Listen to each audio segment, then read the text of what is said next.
Good afternoon. Welcome. Thank you, everyone, for coming to our event today. The Rich Dad Revealed is what we've been calling it.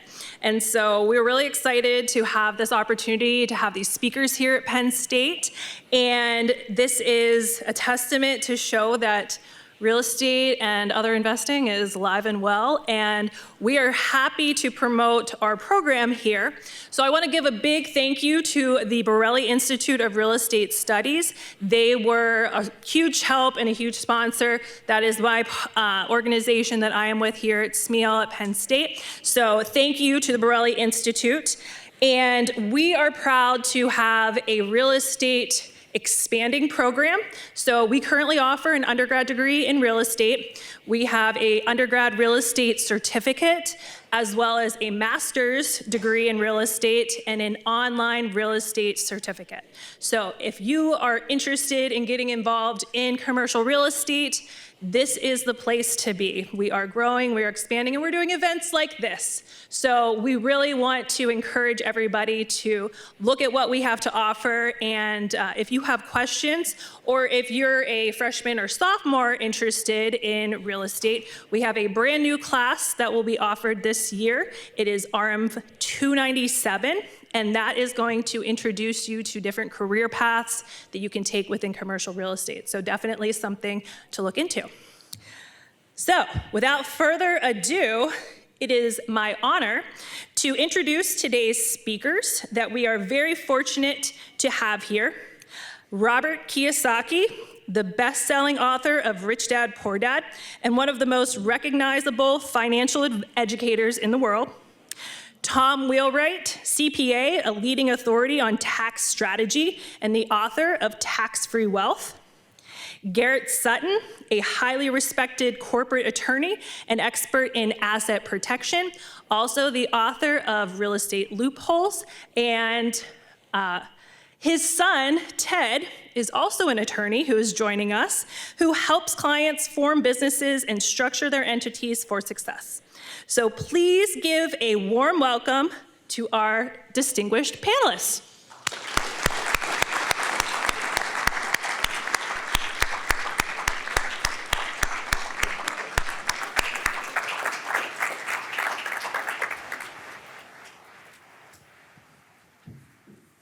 Great, well, thanks for coming today. I want to thank Mallory and her team for putting this together and for all of you coming. So give yourselves a hand, this is great.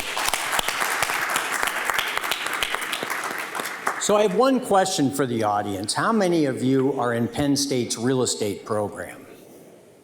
Great. I think you guys made a great choice, and we're here in part because of that. Now, Mallory offered us 2 honorariums to be here. The first one was a great tailgate and the game tomorrow. So, but I have to engage in full disclosure. My son Ted and I are from Reno, the home of the Nevada Wolfpack. So if you see us at the game tomorrow, we're going to be wearing Nevada gear. The other honorarium is Robert and I both played rugby. And Robert played for the Hawaii Harlequins, which is one of the best teams on the West Coast. And Mallory said that we would be able to meet the Penn State rugby team this afternoon. So we're really honored to be able to talk to some of the rugby guys here at Penn State. But, you know, now it's time for us to earn our keep.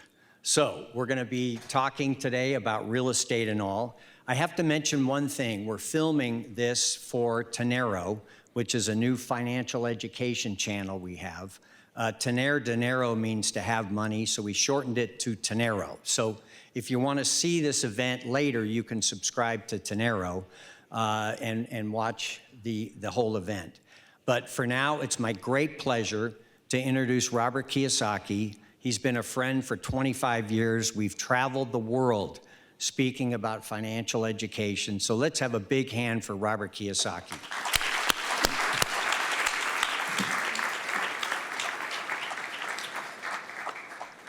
It's my honor to be here, thank you. How many have read Rich Dad, Poor Dad? The book. Okay. Well, the story of Rich Dad, Poor Dad is a true story. I grew up in Hawaii, and my poor dad was the head of education for the state of Hawaii, PhD, Stanford, Northwestern, University of Chicago. And he was my part dad. Because as you know, they don't teach money about money at school. And my rich dad was my best friend's father, who never went to school. And when he was 13, his father died. So he took over the family business, so he was self-taught. So growing up in a little town called Hilo, Hawaii, I kept asking my poor dad, when will I learn about money? And he goes, we don't teach money at school. I said, why not? He says, because the love of money is the root of all evil. I said, give me a break. So I persisted to learn. He says, go out and talk to your rich dad. And my rich dad started teaching me about money playing Monopoly. And most of us know the formula: 4 greenhouses, 1031 Red Hotel. You know, today I own about 150 rental properties, several red hotels. I'm also into gold and silver. And I took a gold mine public on the New York Stock Exchange 2 years ago. And because EVs are coming in, I bought a lithium mine up in Canada. We're going to take that public. And then I was talking to some of the kids at the table today. You have 3 things going to change the world, which are already changing it. Number 1 is our national debt. America is the biggest debtor nation in world history. It's not going to end well. Same. Number 2 is AI, artificial intelligence. And artificial intelligence will cause unemployment to go through the roof. And what happened was when Clinton, I'm a Trump fan, I'm not really a fan of Obama's and Clinton's, but I'm not a Republican or Democrat, I just like the person. So Trump and I wrote 2 books together. And the thing I like about him, there's no 2 Donald Trumps. You know, he's an asshole, so that's it. He's pretty straightforward. I like that about him. So there's 2 books with him. But anyway, the reason we wrote books together is because this gap between rich and poor is too wide today. I've never seen such homelessness. And we were warned about that. I think it was Alexander Hamilton, one of those guys, who said that if a central bank takes over America, that our children will wind up homeless. And that's coming true today. And one of the reasons it causes problems is this is fake. So they print this stuff. So instead of paying off our bills, America became one of the richest countries in the world, printing this and going overseas to buy real stuff. So they just print it and send it overseas. So in 1965, I was holding up a $50. It was no longer silver, it was now copper. And it's called Gresham's Law. And America started to go corrupt. And we started printing fake money, fake silver, and 71 fake dollars. And so now we're the biggest debtor nation in world history. So I felt compelled at that time, I better start writing about and talking about what I know, because it just became my study about making money. And one of the reasons I'm here today is I'm a walking zombie right now. I haven't slept in 6 days because I was in Sri Lanka, went to Singapore, and flew from Singapore to here. My cardiologist said, don't come. He says, you're going to burn out. And I'm burning out pretty quickly. But I gave my friends here a promise I'd be here, so I show up. But there's another reason. I went to the U.S. Merchant Marine Academy at Kings Point, New York. And we had a coach there. His name was George Paterno. He had a brother named Joe Paterno. And it was really tough being a football player for George Paterno, because you guys at Penn State here, you know, you're a nationally ranked team. Joe was famous, and George had the Bad News Bears, my little school. And we weren't even AAA, we were like sub DA football. And we couldn't win a game. So when I said, I'm going to go to Penn State to find out where Joe hung out, I had to show up also. But your heritage as a football power is incredible. So that's why I had to show up. So I'm kind of a zombie. They're going to let me go to bed right now. And anyways, it's my honor to be here. The thing I want to talk about with real estate really quickly is for many of you, your education begins when you leave school. And the field's unlimited. And so this is fake. And you want to go to what's real as quickly as possible. Because I said AI is coming, and AI is here. The trouble with AI, it's going to cause all the attorneys and doctors and the knowledge workers to lose their jobs. Like already I can go to ChatGPT and get contracts done and stuff like that. So what they don't tell you about school is that the idea of going to school to get a job and be secure is obsolete today. Because AI is coming. It's here. And there's now super AI. And the other thing that's happening, so there's three things that are happening here: debt, AI, super AI, and stable coins. So stable coins are going to take apart the Marxist central banks. So you guys are sitting in we're sitting in the biggest changes in world history. And how we do from here really depends upon what you do when you leave school here. Your education is important, but it's going to be changing so rapidly that may stay awake. I was a Marine pilot in Vietnam, went down 3 times there. And it's called situational awareness. You better know what's going on around you.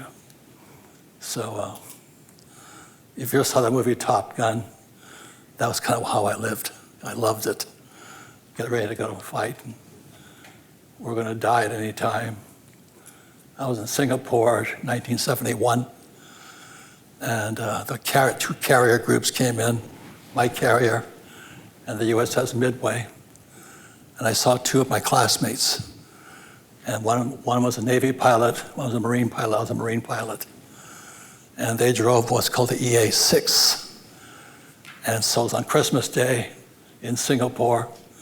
And I was talking to my 2 friends, Robbie and Jim. And I said, hey, I'll see you back in Hawaii. I said, yeah. And then 2 days later, they were dead. Got shot down. Never saw them again. And so they're totally MIA, no bodies, anything. They just got blown out of the sky. So that's kind of my background and all that. And when I came back from Vietnam in '74, I got spit on, hit with eggs and all that by the hippies, the Woodstock generation. It was a terrible time, Lose my classmates and all that, and we get called baby killers. But I still fight again. Some things are worth fighting for. And our freedom's worth fighting for. And don't let people try and oppress you. You know what I mean? So sometimes I speak a lot of conservative type. I'm not Republican or Democrat, but I speak to a lot of Republicans for some reason. They want to learn about money. The Democrats steal it, so they don't have to earn it. I'm only kidding. So anyway, so when I talk to the Republicans, I say when I was being spit on by all these hippies in San Francisco, I said, I swear to God, I saw Nancy Pelosi out there. And they all laugh. But if they're not Republicans, I get spit on again. But anyway, America is pretty split up right now. So it's an honor to be talking to you. This is Joe Paterno's country as far as I'm concerned. Garrett's inviting me here because he's from Nevada. I've never heard of a point spread so big. What's the point spread? 43.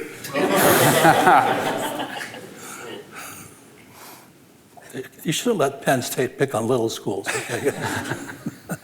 So anyway, I'm honored to be here. I'll quickly give you a thing about money. This stuff is fake. You want to get to real as quickly as possible. So I created the Cashflow board game in '96. And the reason I did that is it's been called Monopoly on steroids. And it's a game that teaches accounting, the single most boring subject in school.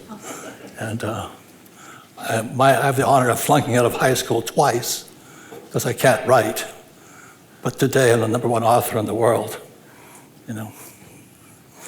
And when I was at MBA program, I flunked out because I was sound asleep in accounting. And I still remember waking up in accounting class and my ink was runny because I had drooled all over it. So what a boring subject. So that's why I created the cash flow board games. You can have fun learning accounting and all this in cash flow. The most important two words in money. Which way is your cash flowing? So that's what I do what I do. But I'll quickly go into this here.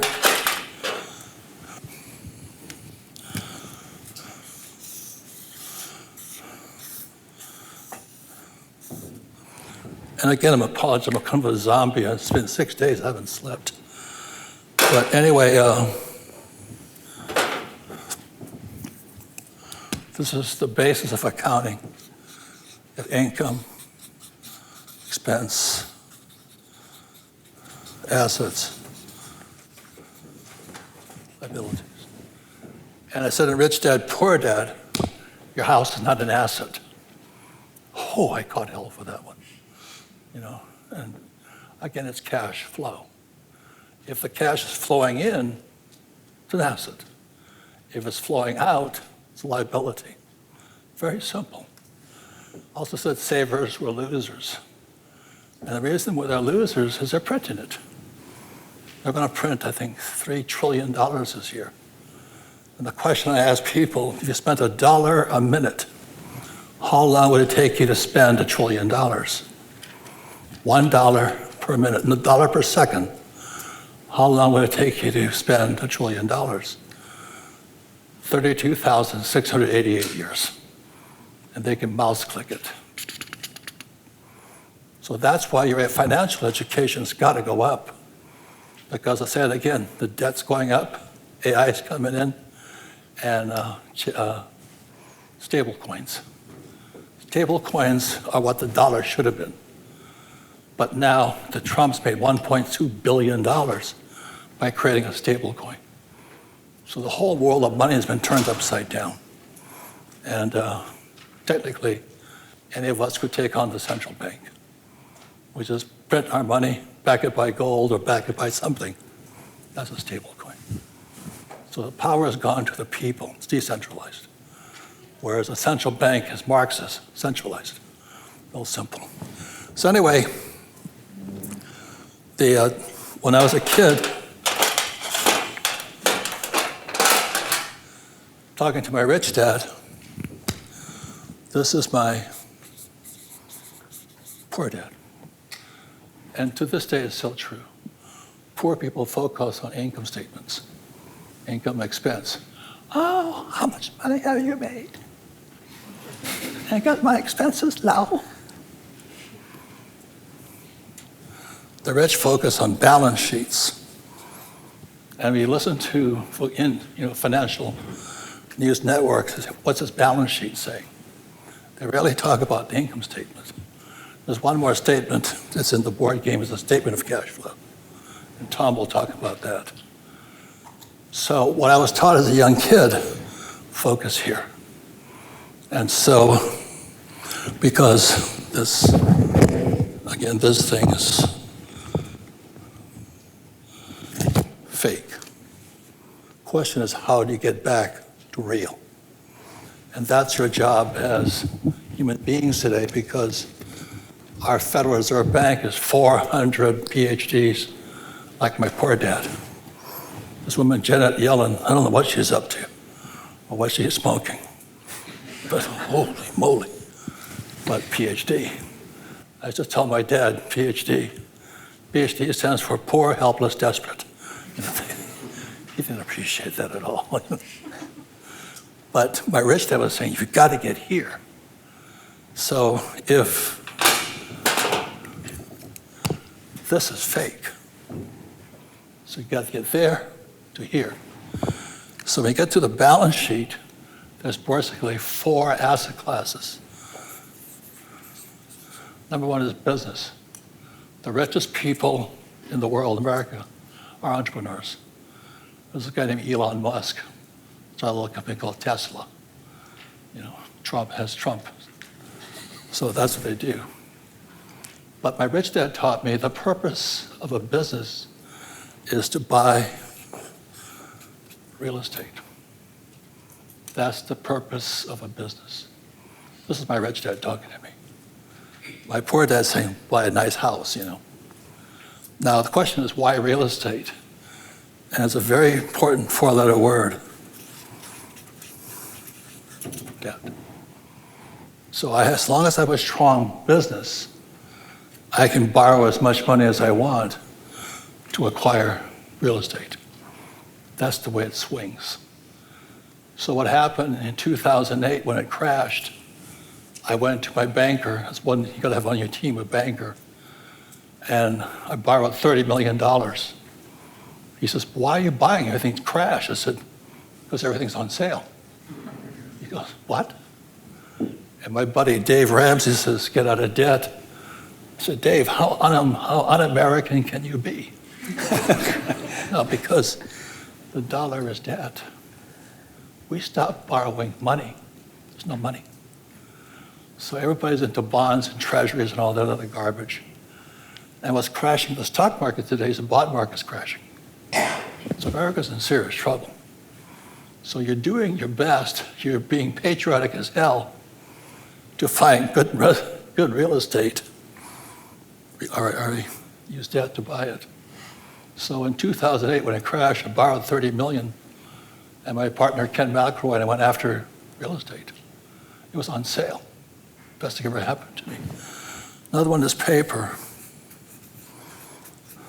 And over breakfast this morning, whatever it was, lunch, I said, what are you looking at? I said, I look at real estate. So I own lithium fields up in Canada. So why do I buy lithium fields? EVs. Okay, so that's why I do that. And I bought a gold mine in Provo, Utah.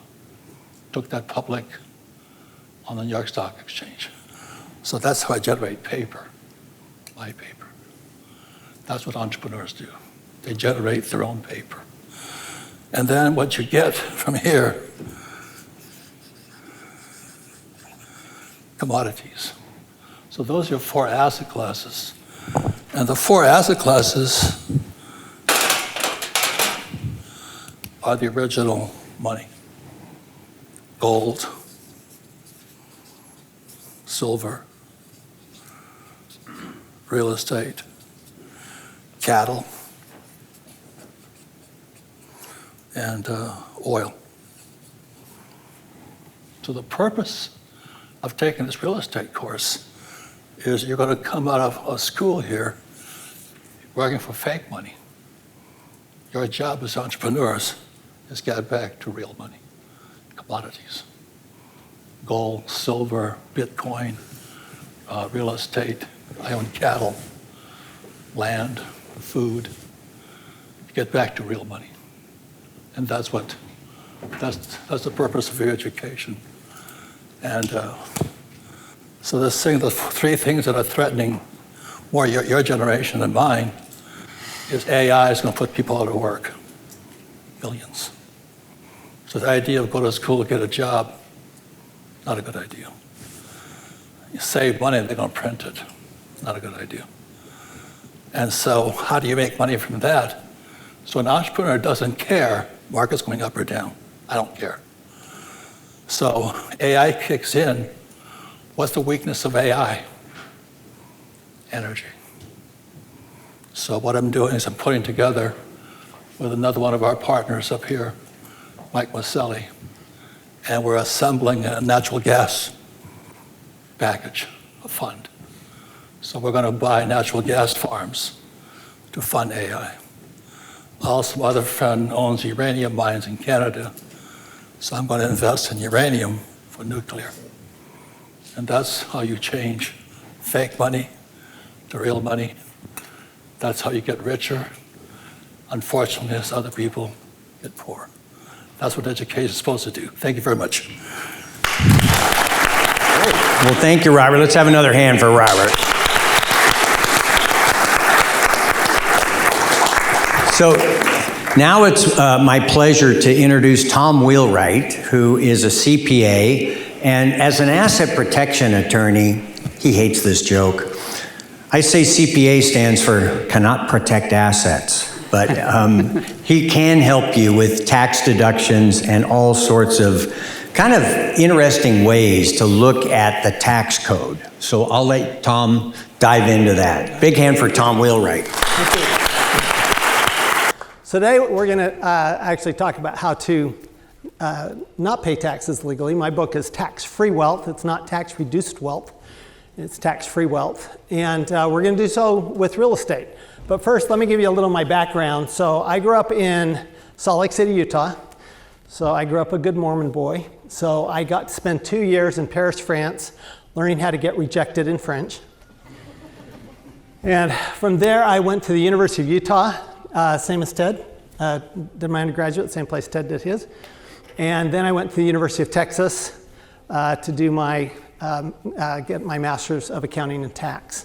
From there, I spent 7 years with Ernst & Young, including 3 years in their national tax office in Washington, D.C.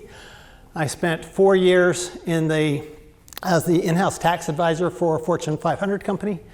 And then I spent 25 years building, buying, selling CPA firms. That's where I met Robert. I actually bought a CPA firm, and Robert was a client. It's a really good acquisition.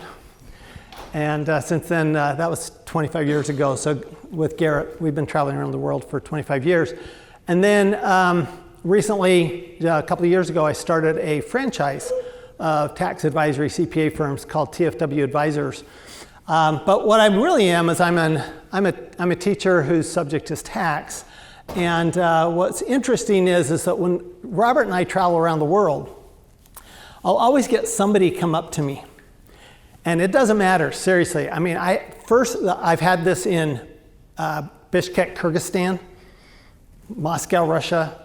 I've had this in Dallas, Texas. But the first time was in Santiago, Chile, and Ted was there with Garrett. And in Santiago, Chile, so I want you to imagine, so we're on stage, and we have a room about 4 times this size, right? There were 600 people, but they were round tables, so it was a really big room. But on this side of the stage was a Bentley.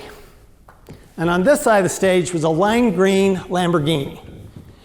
And Robert tells me as we get up in the morning, he says, okay, here's what I want you to do today, Tom. I want you to teach them how to deduct a Bentley. I said, okay. So I got up and I explained how to deduct things, and I'll show you the basic rules for that in a couple of minutes. But I get done, and at lunchtime, this tax attorney from Santiago comes up to me, and he says, Tom, that was really well done. Thank you. He says, you know you can't do that here, right? I mean, it's literally illegal to deduct a car in Chile because it's considered a luxury. I said, well, thank you very much. I appreciate that. So that evening, I'm sitting dinner with Ted and Garrett and the other, Robert and the other speakers, and I tell them this story. And Robert just looks at me and goes, okay. And then next morning, I think nothing of it, right? Next morning, we get up, we're about to go on stage, says Tom, today you're going to teach them how to legally deduct the cost of a Bentley in Chile. I said, okay. I have no idea what we're going to do, but we will figure this out. And sure enough, Robert and I later that day got up and showed a different way to look at it, and we showed how to deduct the cost of a Bentley in Chile. At the end of the program, the same tax attorney came up to me and said, Tom, I would never have thought of doing it that way. It would absolutely work here. So the moral of the story is, when people ask, can I deduct something? Can I deduct this book? I buy Rich Dad, Poor Dad. Can I deduct this book? My answer is, I don't know. Can you? That's a bad question because I don't know the answer to that. But if they ask the question, how can I deduct this book? I can give you a better answer. So if you might want to write this down. If you want a better answer, ask a better question. If you want a better answer, ask a better question. So when Robert asked me to teach them how to deduct a Bentley in Chile, after I had no reason to to not trust this tax attorney. 100% I'm sure he was right. Okay? And yet, Robert says, well, let's just look at it a different way. My mother was my greatest source of inspiration growing up, and she always told us, she goes, I'm the youngest of 6, and she said, she goes, kids, there are typically about 50,000 ways to answer a question, and normally we've only found 3 of the answers. Okay, so I'm going to start, so can we just for a minute, can we suspend disbelief that we can actually do this tax-free? Is that okay? Yes or yes? Yes? Yes? Yes? Yes? Yes? Okay, so just to be clear, education, one of the things that education requires that not every professor gets, but some of them do, is education requires energy. What does education require? Energy. What does it require? Energy. What does education require? Energy. So we're going to generate some energy today. Is that okay? Yes? Yes? Yes? Okay, give yourselves a round of applause. Good job. So sometimes if you see Garrett or myself and we ask you to raise your hand, what does that do when you move your hand? What does it do? It creates blood flow, energy. That's one of the reasons we do that. We ask questions. You ask questions, you get answers. I'm going to come back to this, but I want to talk a little bit real quickly about Robert's second book, Cash Flow Quadrant. How many have read Cash Flow Quadrant? How many have not read Cash Flow Quadrant? Okay, we're going to try this one more time. There's only 2 answers to this question. How many have read Cash Flow Quadrant? And how many have not read Cash Flow Quadrant? That's the rest of you. Good. That's awesome. So that means that Robert has some more books to sell. He'll be very happy that we report on that. Now, in Cash Flow Quadrant, Robert explains that there really fundamentally are only 4 ways to make money. The first is as an employee. Now, there are a lot of employees these days make a lot of money. They tend to be CEOs of insurance companies, but they make a lot of money, or football coaches, right? Then there's self-employed, small business, specialist. Then we have the big business owners, right? Like Warren Buffett, right? Jeff Bezos. And then we have the professional investors, like Donald Trump, Robert Kiyosaki. Now, what's interesting is that how you make your money has an impact on how much tax you pay. And it's not just true in this country. It's actually true in every country that I've been to, and that's 30 countries. I always get to study the tax law of a country when we go. And it's shocking how similar the tax laws are from country to country. But one of the things that's interesting is your actual tax rate changes by how you make your money. So if you make your money as an employee and you make a good salary, you're going to pay about 40%. Federal and state taxes, you're going to pay about 40%. Some countries it's higher, some countries it's a little lower. Now, if you get extra education, so you become a doctor, a lawyer, okay, specialist, you get to pay 60%. Because now you're paying both the employer and the employee side of the taxes, right? So you're paying 2 taxes. As a big business owner, you're paying about 20%. And as a professional investor, by law, you're paying 0%. So this is why when they illegally released Donald Trump's tax returns, and of course I had to sneak a peek at them, they were out there. I was going to get asked questions, so I'd better look at them. Sure enough, he paid 0%. Well, he's a professional investor. And when I was asked the question, I was asked by a number of reporters, and they asked me, well, what do you think about Donald Trump paying 0%? I said, for Donald Trump to pay taxes, he'd have to have the worst tax advisor on the planet. Because the tax law is designed for these people to pay less tax. Now you go, why? Why would it be designed that way? Now, it's not just because rich people make the rules, which they do, okay? And they are rules, and it is a game, and we're going to play by the rules of the game. Fair? Yes? Yes? Yes? Okay, so we're going to play by the rules of the game. Here's the way the game works. Over here, this group, we call these people consumers. They produce, but they don't produce a lot. because they're really producing like 1 unit of production here, maybe 4 or 5 units of production here. That's not a lot of production. Mostly what they're doing is consuming. Over here, these are producers. Right? What do these guys produce? Well, first of all, they produce jobs. Does the government want jobs? Yes? Yes? Yes. Yes, government wants jobs. So of course, they incentivize these people to create jobs. They also encourage technology. Hence, Tesla, Elon Musk, Amazon not paying taxes for years and years and years. This is why. What about down here? Housing, food, and energy. So here's the key. If you want to pay less tax, you need to do what the government wants you to do. Now, is the government okay with you paying 40% tax? Sure, they're fine with it. Would they rather actually have you produce more and actually pay 0 or 20%? And the answer is yes. Now, they know that most people are going to stay over here because there's a 4-letter word for this group. It's called easy. And there's the 3 most expensive words in the English language, which also apply to this group, which are do it yourself. Okay, whereas these people over here, they are all about a team and systems. So the government is actually telling us, look, if you'll invest where we want you to invest. So how many of you have heard of a 401k? I'm not going to ask you how many have it, because that would be embarrassing if you said yes. I'm just kidding. But a 401k is deductible, right? Otherwise, would anybody do it? No, nobody would ever put money into a 401k where it was trapped for their entire life until they turned old, like me and Garrett. Not Ted.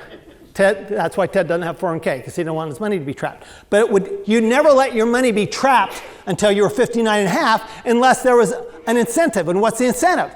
It's a tax deduction. That's the incentive. And then there's also that match, which my friend Andy Tanner calls bait. Okay, that's the bait. Okay, but the reality is that you would never do it. Nobody would ever do it. So it's just an incentive. That's one of the few incentives these people have, right? It's the 401k. But these people, the incentive is so much bigger. Think about this. What if you could put money into actual assets, like real estate, business, et cetera, and never pay tax? How many think that would be pretty cool? Raise your hand. Seriously, how many think that would be cool? Raise your hand. All right, so I'm going to show you in just a minute exactly how an example of that by using real estate. Okay, but first, I want you to take 1 minute. I want you to turn to the person next to you and discuss what you just heard. Ready? Go. So, let me show you a simple example of this. Now, if we go back to Robert's diagram here, here's what's kind of cool. So, if you think about what these people do, if you make money and then you save it or you spend it, then you get taxed on it. Okay, simple formula. If you save your money or you spend your money, you'll get taxed on your money. On the other hand, what business owners do, see, they're different because these people, typically employees, they have to spend money after they've paid their taxes. That's what most people do. I'm going, why would you do that? Business owners, they put their money back in their business to get a deduction. They pay 0 tax on that money because business owners pay tax on their net income, whereas employees pay tax on their gross income. So business owners are always going to pay less tax, right? Because they actually get deduction for things, for example, for cars in their home and all sorts of things that business owners get. You know, it was interesting, during COVID, how many of you worked from home? I mean, or took school from home. Okay? All right, well, guess what? If you worked from home and you're an employee, you got no tax benefit. But if you worked from home and were a business owner, you got to deduct your home office. So business owners are preferred by the government. It's in the law. Now, here's the other cool thing. If you take your money, put it down here into a business asset, real estate, there's ways to do it in paper, it's harder, or commodities, then you also pay zero tax. Now, let me give you an example in real estate. So let's say, how many of you currently own investment real estate? And how many don't own it yet? Raise your hand. Okay. So I'm going to show you one of the reasons why Robert loves real estate, because Robert hates paying taxes. Okay, so let's say you buy this little greenhouse and it's a rental property. And with the rental property, what do you get? Well, you got the land, right? But there's some other things you got. You probably got, a few trees and bushes, and these are trees in Arizona, by the way, they don't have leaves. You got land improvements, lighting, etc. And then what you also got is you also bought the furniture and fixtures, right? The window coverings, the cabinetry, right? You bought all that. So you actually didn't just buy the building and the land, you also bought the improvements, and you also, well, in the tax law in the US, we have what's called depreciation. In depreciation, it's chapter 7 of my book, Tax-Free Wealth, I call it the magic of depreciation. Because the cool thing about depreciation is, this is a deduction for the purchase price of property that you expect to go up in value. Right? Everything else you spend money on, you expect to go down in value. But for real estate, you expect to go up in value, and yet you get a deduction as if it's going down in value called the wear and tear. Now, land, how much deduction do you get for the land? Well, even the IRS understands that land does not wear out, so you get zero. And for the building, over here, how much do you get for the building? Well, the building in a residential, they figure it's going to wear out in about 27 and a half years. Totally approximation, right? It's about 3.6%. The land improvements, they figure you're going to get about 7%. And then, because that wears out over about 15 years, unless you're like me and I can kill a shrub in like 3 weeks. Or let's say that you've got the contents, and that's going to be about 20%. Now, why is this important? I'm going to show you numbers real quick. What they did in 2017, and they made permanent in the One Big Beautiful Bill, is what we call bonus depreciation. You want to memorize this word, bonus depreciation. Now, bonus depreciation is really cool because it means it's that these two things, we get to take 100% the very first year. So let me show you why that's important. Now, we're also going to use debt. Okay, we're going to use debt because you can't really live tax-free unless you use debt. And it's got to be good debt, debt that puts money in your pocket. Now, I will tell you that I believe that if you are afraid of debt, well, the purpose of an asset is to do what? Put money in your pocket, right? That's what Robert said, put money in your pocket. And the purpose of debt is to buy an asset. So if you're afraid of debt, it's because you don't trust the asset.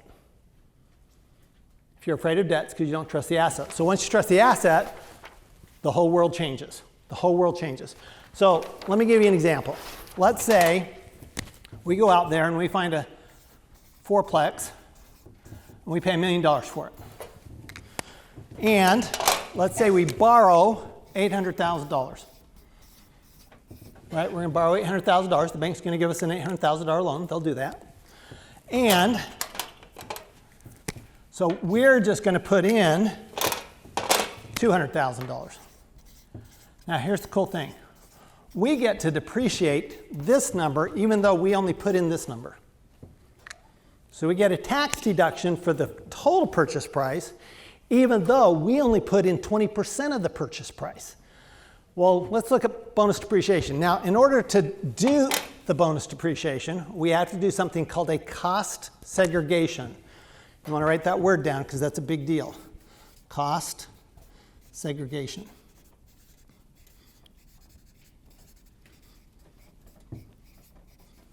Now, cost segregation, what you do is there are engineers and accountants that go out and they actually measure the property and they look at it and they say, how much is this little piece worth and how about the wiring? So they don't just look at the chandelier here, they look at the wiring that goes to the chandelier, right? They don't just look at the dishwasher, they look at the plumbing that goes to the dishwasher and they go, okay, that's all in that 5-year category or 7-year category. And so what happens is, typically, if you look at this property, this is going to be about 20% in a cost segregation, this is going to be about 10%. Now you have to do the cost segregation, okay? It's required. But if it's 30%, if 30% is subject to bonus depreciation, that means I get a deduction of $300,000, right? 30% of my purchase price is land improvements and contents. That means I get a deduction of $300,000. Let's say that my tax rate is 33%. That means that the tax benefit of that deduction is $100,000. That means that the government gave you back $100,000 for investing your $200,000, which means how much did you really invest? Only $100,000. So what did you just do to your rate of return? You just doubled your rate of return by using the tax law. Now, take 2 minutes, and I want you to explain this to your neighbor, even if you have no idea what I just said. Okay, ready to go. All right, let's start to wrap up. And stop, thank your neighbor. Okay, so here's what's cool. You don't have to do this by yourself, do you? You can share this deduction. You can share these benefits. They're called investors. So if you can't use all of this tax benefit, somebody else can. What's cool about real estate is one person might have time and they might be able to do work, and somebody else has money. And the people with time get together with the people with money and they do real estate. That's a very cool thing because we don't all have both, right? Unless you're a dentist. Then you have both. You have both time and money. But they're the only people in the world that have both time and money. So what's great when you're in real estate is that you don't have to have your own money. You can use somebody else's money, right? Or you don't have to have your own time. You can use somebody else's time. So I'm not a real estate investor. I do some real estate investment, but not a lot. I'm a business guy. I like investing in my businesses. So my money goes back into my businesses. And that's how I get my tax benefits. So it doesn't matter really what asset class you use, but real estate is special because it's the easiest one to get debt. And I'm going to finish up with this. I'm going to show you why debt and taxes make you rich, and I'm going to show you why this is, and I'm going to do it a little bit for the right-brainers in the class, okay? Because right-brain people always get this. Left-brain people have to think about it. So what every left-brain person knows is 2 + 2 = 4. Now 2 + 2 = 4. This is in finance, it's what we call compound interest, right? You double your money every so many years. Rule of 72, at 7%, I'm going to double my money every 10 years. Okay, that's rule of 72. So this is what we call compounding. And this is a very important part of building wealth. By the way, how many of you would like to be rich? Raise your hand. And how many would like to be uber rich? Raise your hand. A few of you, okay. But all of you want to be rich, just some of you want to be uber rich. Okay, I got it. All right, so I'm going to show you how to be uber rich. This is the way to stay poor, just so you know. This is what financial planners tell you to do. If you're a financial planner in the crowd, go into real estate. Okay? Now, if you use debt, 2 plus 2 equals 8. The reason is because you're using somebody else's money to double your return. And by the way, yes, I can prove out these numbers for you left-brainers. But for the right-brainers, you get this instinctually. This is debt. But what I think is cool is that 2 plus 2 can equal 16 if you use debt plus taxes. That's where 2 plus 2 equals 16. And yes, those numbers prove out as well. So I would just encourage you, how many would, let me give you one simple example. Let's say you had $10,000 to invest, and you invest that over 30 years, and you got 10% interest on it every year, and you just left it in, let it compound. But you paid 40% tax on the interest every year. After 30 years, you'd have about $60,000. If you didn't pay tax on that interest, you'd have about $200,000. Thanks very much. We'll be here for questions afterwards, and I'll turn it over to Garrett.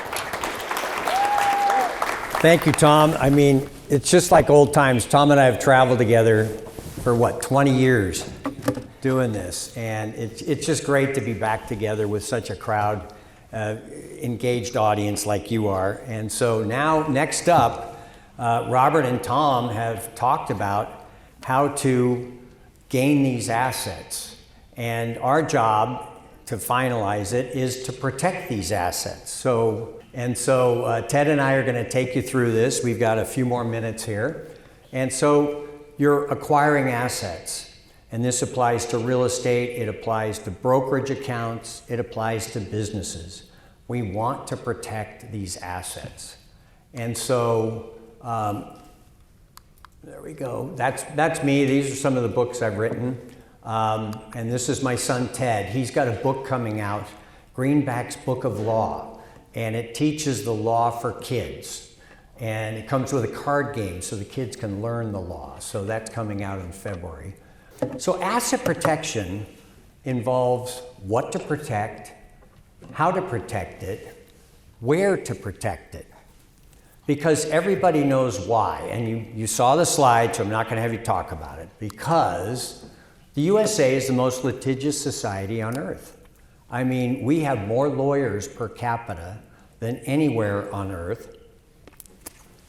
We have more billboards saying, in a wreck, get a check, right? I mean, you've all seen that. The attorneys have a financial incentive to sue you because they're able to get 1/3 to 40% of every case. Now, we're not going to change that system, are we? Do you think you're going to go out and change this system?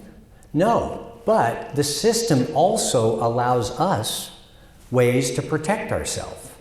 All right, so we're going to take advantage of this system to stay protected. So, what is asset protection? It's a structure that makes assets difficult or impossible to reach. We're putting a portion of your net worth behind some roadblocks. The more roadblocks, the better. And we're planning for future liabilities and uncertainties. So, I want you to talk to your neighbors. Why is the word future underlined? Ready? Go. Okay, let's finish up. Who wants to answer? Why is the word future underlined? Anyone? I'm going to give a book to someone who gets the right answer. Yes? I don't know, I'm guessing, is it due to securities? Nope. You would have liked my book. Yeah. We can only impact the future. Correct. I mean, if you get sued now and you're not protected, it's too late, right? So you have to set up your asset protection structure now and protect yourself into the future. If you've been sued, you can't really set up an LLC and say I was protected because the LLC wasn't set up and when you own title in your individual name. So we're planning for the future. So when you guys start buying your first piece of real estate, you want to think about putting it into an LLC right away. And Pennsylvania has a pretty weird transfer tax, like 2%. So you want to have your LLC take title right at the start. instead of taking it in your name and transferring it to the LLC and paying that darn 2%, okay? So, we're planning for future liabilities. Now, a lot of people have this misperception that asset protection involves fraud or tax evasion or transferring assets out of your control. When you take title in your individual name and transfer it to your LLC, have you done anything improper? No. The system allows us to use LLCs to protect ourselves. And again, we're in a litigious system. You should take title or transfer title into an LLC. And we're relying on stealth. We're not relying on stealth. We're relying on setting it up at the proper time. You can walk into court and say, Your Honor, I have my property in an LLC, and the court will respect that, okay? We want to do it right at the start. Okay, so business entity types. Now this is where my son has to take over, so give Ted a hand here. Yep. All right, thank you.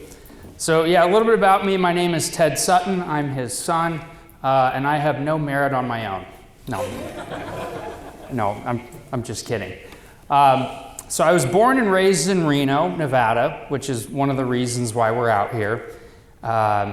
We all know who's going to win on Saturday, but I'm not sure if they'll cover that 43.5-point spread. We'll have to see. I also went to the University of Utah for undergrad with Tom. I know we faced off against you guys in the 2023 Rose Bowl, and it didn't turn out too great for us. And then I also went to law school in Wyoming, which is one of the best states to set up an LLC. And Penn State has never played Wyoming in football, but again, we all know who would win that. So yeah, I'm working with my dad at Sutton Law Center and Corporate Direct, and we set up LLCs for people in all 50 states. So I want to talk about the business entity types because on social media, you hear all these different types of promoters talk about this entity type. Oh, you know, a land trust, a nonprofit, a 508c1a, you know, S Corp, C Corp, all this stuff. At the end of the day, there's only 3 entities that I think everyone should know about because these are the entity types that give you the best protection. So the first entity type is the corporation. And this mainly applies if you have a larger business. So, you know, you can think about Elon Musk with Tesla, Mark Zuckerberg with Meta, Google, Amazon, all that. Corporations are mainly good for larger businesses just because they help when you can take them public. The second entity type is the limited partnership. And this is fairly common in real estate investing. So by show of hands, who here's a real estate investor? Okay, got a few of you. And on the converse, who here wants to invest in real estate? Good. Okay. So if you want to invest in real estate, pay attention to these last 2 entity types. So the limited partnership is an entity that involves 2 partners. One is the general partner, and they're the ones who control the limited partnership. And the second is the limited partner. And these are people that you bring in to invest money, and they have more of a passive interest. So limited partnerships can be somewhat common in real estate syndications where you bring in a GP, a syndicator, to put together the deal, and they're the general partners, and then the passive investors are the limited partners. And last but certainly not least is the LLC. Now, by show of hands, does anyone here, or has anyone here heard of an LLC before? Okay, very good. That's all of you. Good. And there's a reason why everyone talks about them. And that's because they're the most popular business entity type because they offer tons of great benefits, especially for real estate.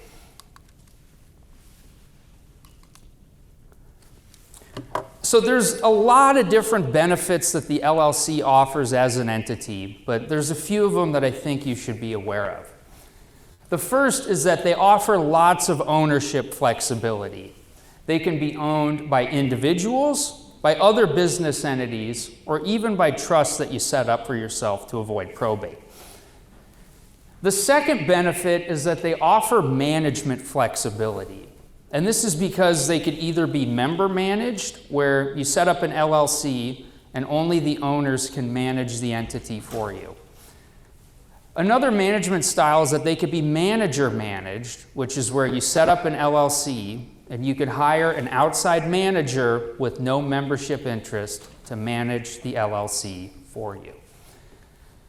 And another benefit, which Tom would agree with, is that they offer lots of tax flexibility.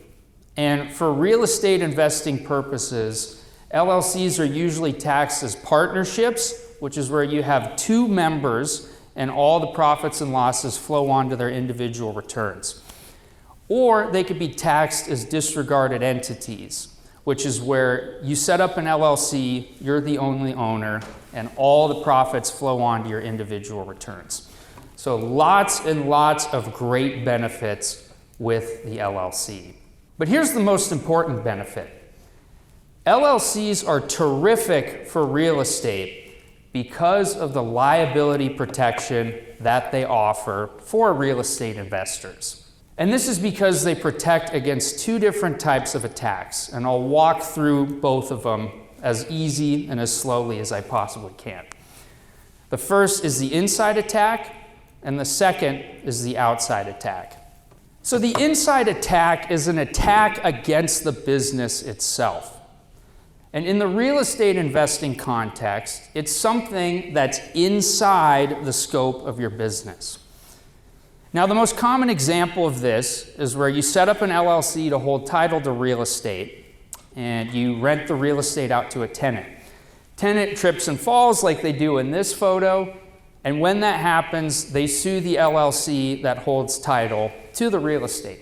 Now, generally, what happens here is that the liability is limited to what's inside the LLC. It's an inside attack related to the business. And if you follow all the rules, if that person who trips and falls sues the LLC, they can only reach what's inside that.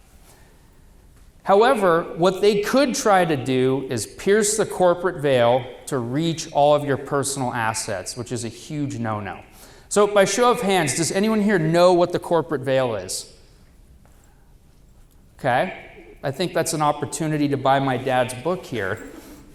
And he has a few of them that he brought, so definitely check those out. So the corporate veil, if I'm being honest, it's a bunch of legal jargon. But here's how it works in principle. What the corporate veil is it's an analogy that shows the separation between your LLC and your personal affairs. And this corporate veil of protection can either be really weak, like a thin piece of fabric, or it could be really strong, like a brick wall. However, the strength of the corporate veil depends upon how many formalities you follow. And if you follow more of them, it'll be like a brick wall. But if you don't follow any of them, it could be like a thin piece of fabric. So some of the corporate formalities are that you set up a separate bank account for your LLC. And this is the most common reason why corporate veils get pierced to begin with. The second thing is to have paperwork. So this is filing the articles of organization and also having an operating agreement for your LLC. Another thing is providing corporate notice. So this is where you hold yourself out as the manager of the LLC when you sign contracts, instead of signing off in your individual name. And lastly, you'll need to be in compliance with government regulations too. So this is ensuring that you're paying your annual filing fees with the Secretary of State. And believe me, a lot of people fail to do that. But also, you'll need to be in compliance with any state and local regulations that you have. So we covered the inside attack. This is something that's inside the scope of your business. The outside attack is a little bit different because this is something that's outside the scope of your rental property structure. Now, a common example of the outside attack is where you get into a car accident. And unfortunately, that's something that could happen at any moment. And there's a lot of attorneys who deal with these types of cases. So what could happen is if you have a real estate structure and you get sued personally, you get into a car accident, car wreck victim sues you. There's a chance insurance doesn't cover you. And when that happens, they take you to court, and there's a good chance they could win, and then they can get a judgment against you. And with that judgment, what they could do to reach your LLC interests is get what we call a charging order. Now, by show of hands, everyone except my dad, who here knows what a charging order is? Okay, Tom, okay, Mallory, okay, not many. I'll do my best to explain it. What the charging order is it's a lien on any distributions from your LLC. So the car wreck victim sues you, gets a judgment against you. They could get a charging order on your LLC.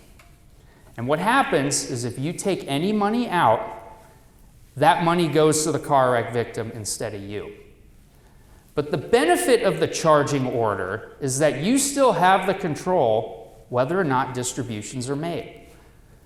So if they get a charging order on your LLC and you don't take any money out, that car wreck victim has to sit there and wait. And there's a lot of attorneys, like my dad was talking about, who are on contingency fees. So when they take on a case, they get 35 to 40% if they win. And attorneys really hate to sit and wait around to collect money. So the best thing to do is just to set up an LLC that has the charging order protection with your real estate structure. And here's how this generally breaks down. So what we like doing in this general structure is we like setting up a rental property LLC in the state where the property is located. So if you have a rental property in Pittsburgh, we'd set up a Pennsylvania LLC for you. That would hold title to your real estate, and that would also protect you from the inside attack when the tenant sues. Now, instead of you personally owning that rental property LLC, we like setting up a holding company in Wyoming that owns your interest in the rental property LLCs beneath it. And the benefit there is that Wyoming LLCs offer the charging order protection when you're personally sued. So you take it out of the picture, and Pennsylvania doesn't offer the charging order, so it'd be a lot easier for that car wreck victim to reach that rental property LLC. So you have one layer to protect against the inside attack and another layer to protect you against the outside attack. Now, I'm going to take a minute for you guys to just discuss this with your neighbor. I know it could be a little confusing, but go ahead and discuss this amongst each other for 1 minute. Okay, let's wrap it up. And we want to honor your schedule, so I think right now we'll be opening this up to questions. If some of you have to leave, but we'll have a question and answer period. There are mics at either end there. So if you have to leave, feel free to get up and go, because we do respect your time. We really appreciate you being here today. But if you want to stay and ask some questions, get free legal and tax advice, you're welcome to do so. So thank you very much.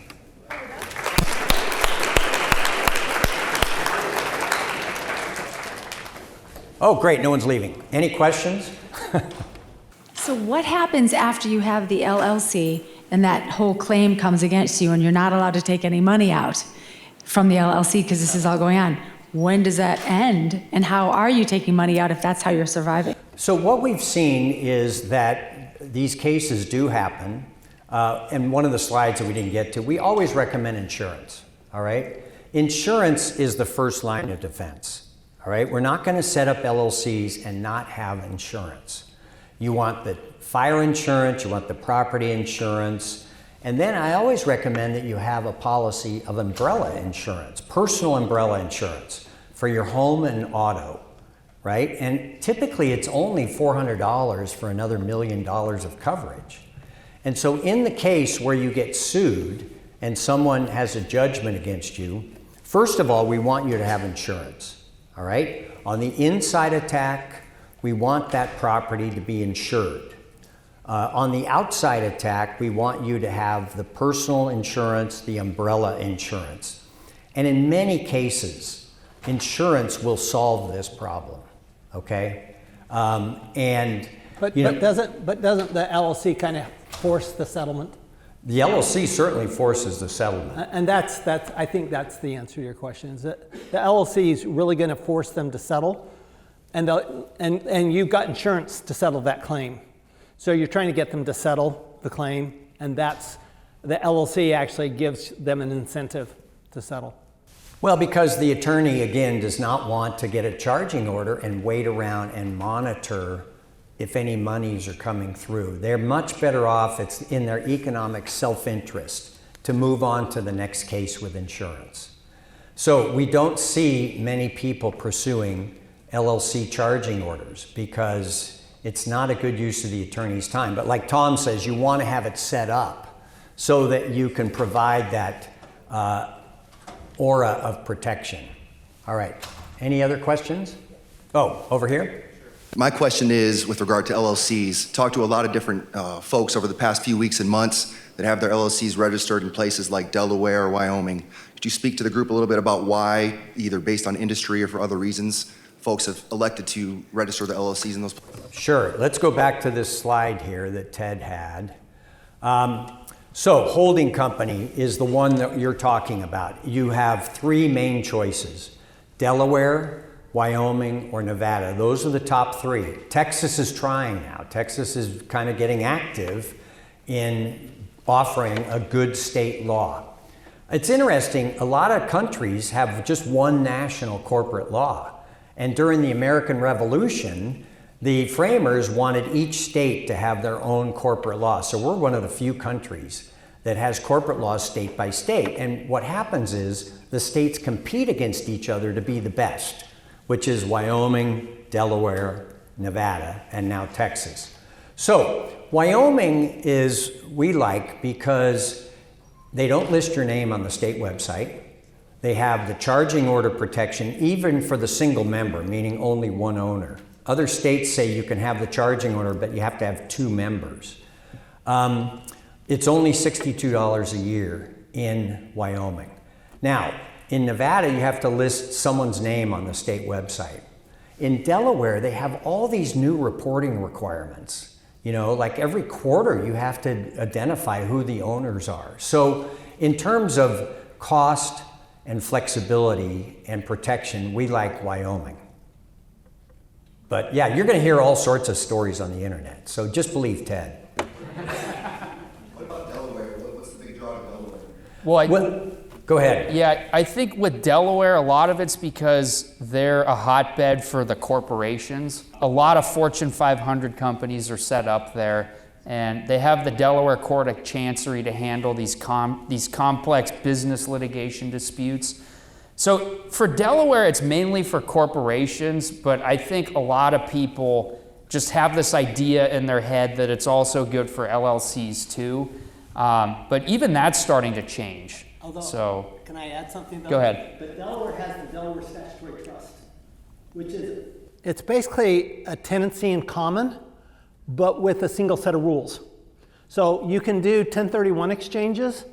With the Delaware Statutory Trust, you could have the individual owners do 1031 exchanges, where otherwise you could not do that if you had, say, a limited partnership or an LLC, a regular LLC. So that would be another reason that they might form in Delaware, because they want to use the Delaware Statutory Trust. Yeah. Thank you so much. Yep, thank you.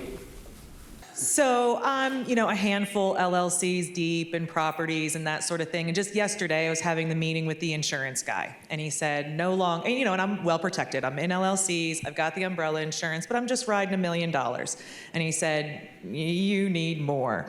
And I said, that's so much more money. And the question I have for you is, I feel like I've done the things you've advised here on this screen, but what are the things I need to be doing from an operational perspective to protect myself, to prevent? So is there any top 3 tips to keep myself out of that situation where I'm catching judgments? Well, I think all these guys have some comments, but my first comment is One key thing is when it comes to insurance in an LLC, some of the insurance brokers will say, well, the LLC is a business entity. We have to charge you a higher premium. And the way to skin the cat is to say, okay, leave the premium in my individual name, but list the LLC as the additional insured. And that way you may have a lower premium. But you have to list the LLC as additional insured, because there have been cases where insurance companies have said, okay, well, the insurance was in your name, but title to the property was in the LLC. We never insured the LLC, and they denied coverage. So you really have to make sure that when you have insurance through an LLC, it's either the insurance is in the name of the LLC or it's in your name and the LLC is listed as an additional insured. And I found, Garrett, that they typically won't, the insurance company will not charge you for listing additional insureds. Right. It's free, it's like free coverage. Yep. So other tips? Yeah, I would add, so never, ever, ever commingle funds. Okay, and this both from a tax standpoint as well. Don't commingle funds. In other words, don't use your LLC as a personal bank account. You're okay. Now, I'm going to ask you this question. I think you're okay paying for business expenses in your personal account and getting reimbursed from the LLC, but not the other way. Is that fair? That's fair. So don't ever use your business account for personal expenses. That's commingling funds, and that's like a red flag. Well, and Ted was talking about piercing the veil, where they say, all right, that we have a judgment against the corporation. The corporation has no money in it. Applies to LLCs. And so they say, okay, well, you didn't follow the formalities, including you commingled money, and we're going to pierce the veil and go after your personal assets. And how often do you think this is successful? How often are people piercing the corporate veil these days? Any guesses? Every day. Not every day, but what percentage of cases is the veil successfully pierced? 50% of the time, which means a lot of people aren't following these easy formalities, all right? We've set up your entity. We don't want it to be pierced by failing to follow these easy formalities. So 50% of the time, people aren't following the formalities. So that's a big lesson. And I did write a book, Fail Not Fail, all about it. So, other questions? Hey, this might be for Tom on kind of a two-part question on cost segregation. Yeah. I guess the first part is it required to have a third party perform that, or Yes. can that's required, third party? Yes. Is that like a tax consultant? Typically, it's a specialist, a cost segregation specialist. There's a number of them. I can tell you, Engineered Tax Services, KBKG. There are a number of Cost Segregation Authority. There's a number of really good ones out there. But yes, use the IRS audit guide strongly recommends a third-party professional. Yep. And then second part is, I know the big beautiful bill, allows that accelerated depreciation. Right, bonus.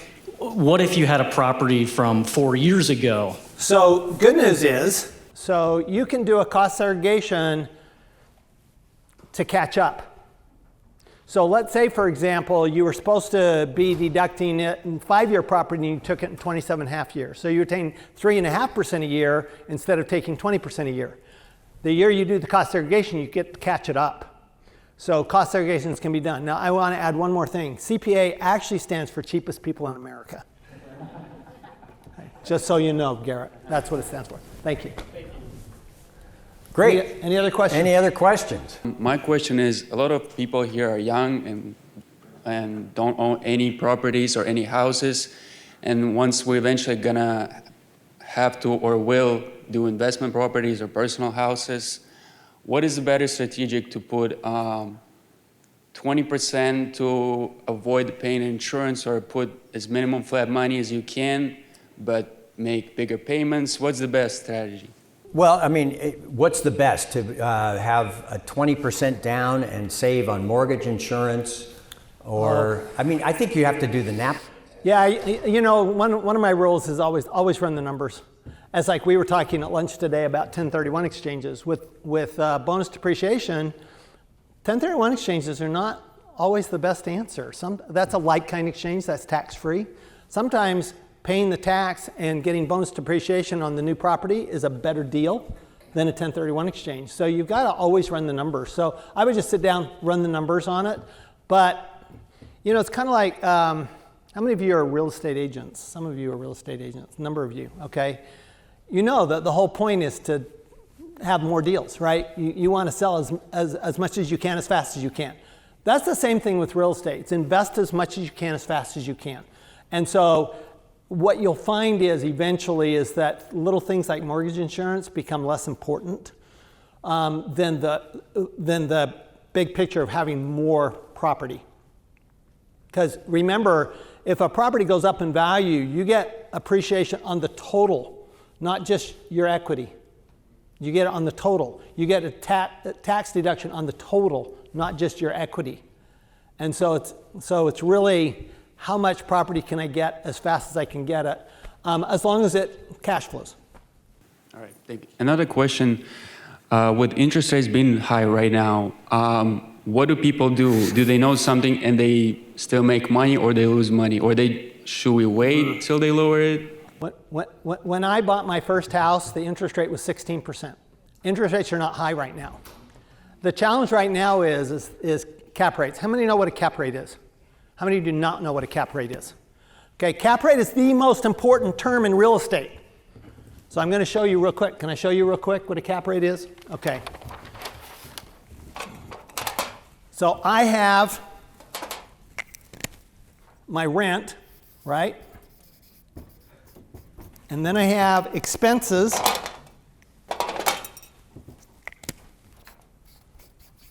This is except for my mortgage expense. And my net is called, in real estate, it's called net operating income.